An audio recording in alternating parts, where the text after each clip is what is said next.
Hi, welcome to Viva La Vegan Day 9 from MaryLouHenner.com. I'm Jan, and today we're going to talk about an appliance that you may or may not have. It's a knife sharpener. But first I want to talk a little bit about knives. You can see I have quite a collection of knives, and every one of these is a good knife. When we were in Mexico last month, Kyra and I had the privilege of going to a Mexican cooking school. And Chef Enrique let us use his knives, and what a joy to use nice, sharp, high-quality knives. Every kitchen should have a collection like this, but if you don't, take a French knife, a Santoku knife, and a paring knife, and start with that and just gradually build your collection. Knives need to be sharp in order to really enjoy cutting vegetables, and I tell you, with these knives, I love to cut vegetables. But I have had this knife sharpener in my house, believe it or not, for about 3 years, and I've never used it because I've kind of been afraid. But then a couple of months ago I saw Ina Garten using it on her show on Food Channel, Food Network, and that's how she sharpens her knives. And I thought, well, if she can do it, I can do it. So it's actually quite simple, and you'll have to read the instructions that come with yours. But once you turn on this noisy beast, you just bring it through, make sure you use both sides, and this is going to take several times. I'm not going to do that. I actually have already sharpened these knives, and after you follow your manufacturer's instructions, then hone it to just get that really, really fine little edge on it. And this is a very nice sharp knife now. A lot of you have something like this in your drawer, and if you're not going to get that, at least get one of these.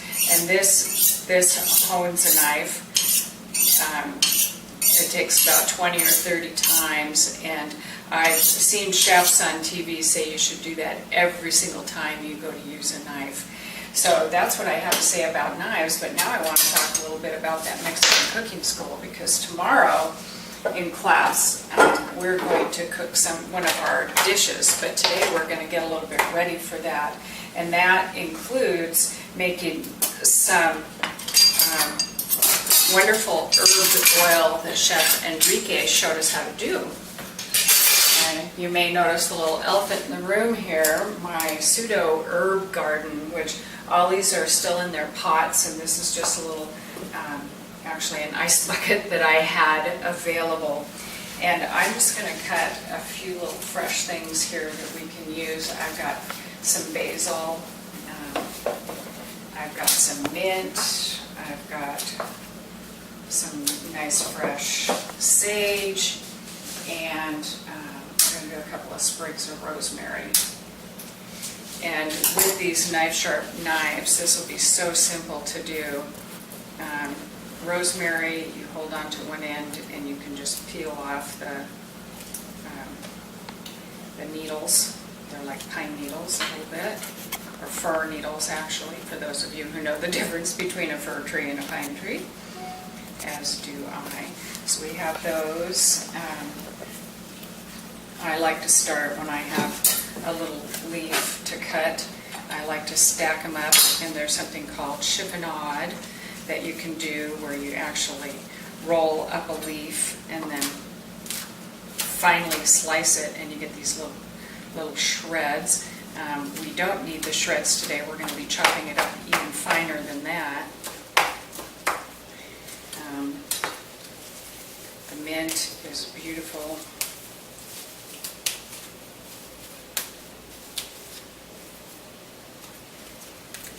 The basil. Actually, Kyra's boys tasted basil leaves because they saw all this stuff here growing in my kitchen and were very curious, and I gave him a taste, and he said, well, this tastes like salad, and I think he's right. Now we can just chop up all this stuff since it's all going in there together, and this probably all together is maybe 2 or 3 ounces of these spices, and herbs, I'm sorry.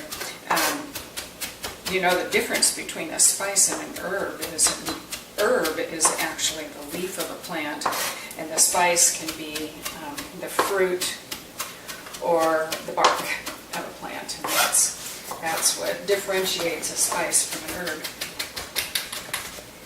This is nice. I just sharpened this knife too, and this knife is a Victorinox Forstner stainless, made in Switzerland, model 40521. And this is my go-to knife for anything big. My brother Rob gave this to me as a gift, and his wife Shirley gave this to me as a gift when they came to visit one time. And it's so nice and sharp and a nice long blade, so it's really nice for cutting up the herbs, and it's great on watermelons and cantaloupes and potatoes. I think I've got this chopped enough, and what I'm going to put it in is so simple. 1 cup of olive oil and 1 cup of sunflower oil. I use expeller pressed organic oils in both cases.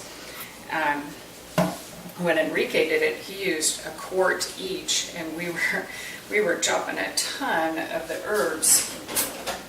Enrique showed us a really quick method of putting garlic in, or of peeling garlic and getting it ready. And he just took a whole head of garlic and then a nice heavy knife and then just bashed the whole thing down, and it just flew apart beautifully. I don't need this much garlic today, and I already have some here, but once you get the whole head with all the little cloves broken apart, then it's very easy to peel them when you do what I just did, and smash them on their sides, and the peeling comes right off. You don't get a bunch of it on your fingers, which is nice. And then I'm just going to chop these up and put them in here, but you don't have to watch that because everybody knows how to chop garlic, right? I am going to add a little salt and pepper. One thing we did that was kind of fun was Enrique took the pepper and peppercorns, and actually he put them in a pan and then put them in his wood oven. And I think that would be a delightful thing to do with your pepper. If you could maybe do it in your barbecue in a little pan, and we just roasted it until it was crispy. It probably took a half an hour. You could also pan fry it on the stove in a dry pan and have a similar effect. But you could,